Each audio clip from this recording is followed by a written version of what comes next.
సాధారణంగా మన కాలికి ముళ్ళు గుచ్చుకుంటేనో లేక చిన్న ఎదురురాయి తగిలితేనో మన ప్రాణం విలవిల్లాడిపోతుంది. అలాంటిది ఎవరికైనా మత్తుమందు లేకుండా ఆపరేషన్ చేస్తే ఎలా ఉంటుంది?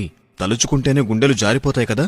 ఈరోజు ప్రపంచంలో కొన్ని లక్షల మంది ఎలాంటి నొప్పి బాధ లేకుండా హాయిగా ఆపరేషన్ చేయించుకుంటున్నారంటే దానికి కారణం మత్తుమందు. అసలు ఈ మత్తుమందుని ఎవరు కనిపెట్టారో, దాని వెనక ఉన్న రహస్యమేంటో ఇప్పుడు తెలుసుకుందాం.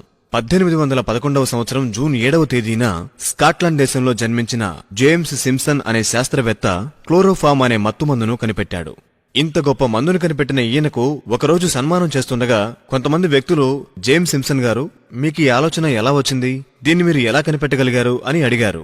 దానికి జేమ్స్ సింప్సన్ గారు ఇచ్చిన సమాధానం అందరినీ ఆశ్చర్యపరిచింది. ఇంతకే ఆయన ఏం చెప్పారంటే, నాకు బాల్యం నుంచి దైవ భయం ఎక్కువండి. భక్తి కలిగిన వాణ్ణి కాబట్టి ప్రతిరోజు బైబుల్ చదువుకోవడం నాకు అలవాటు. బైబుల్ చదవకుండా ప్రార్థన చేయకుండా నేను ఏ పని చేయను.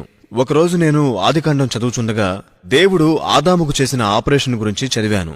అప్పుడు దేవుడైన యెహోవా ఆదామునకు గాఢ నిద్ర కలుగజేసి అతడు నిద్రించినప్పుడు అతని ప్రక్కటెముకలలో ఒకదానిని తీసి ఆ చోటును మాంసముతో పూడ్చివేసెను. ఈ మాటలు చదివినప్పుడు నాలో ఒక ఆలోచన పుట్టింది. దేవుడు ఆదాముకు చేసిన ఆపరేషన్లో ముందుగా ఆదాముకు గాఢ నిద్ర కలుగజేశాడు.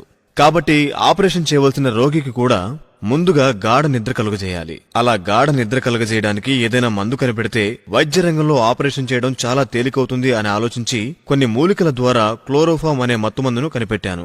నేను క్లోరోఫామ్ ని కనిపెట్టడానికి ప్రథమ కారణం బైబుల్ చదవడం అని సమాధానం చెప్పాడు. మత్తుమందు ఒక్కటే కాదండోయ్, ఈరోజు ప్రపంచంలో వాడబడుచున్న అనేక సాధనాలు, అనేక పరికరాలు కేవలం బైబుల్ ఆధారంగానే కనిపెట్టబడ్డాయి.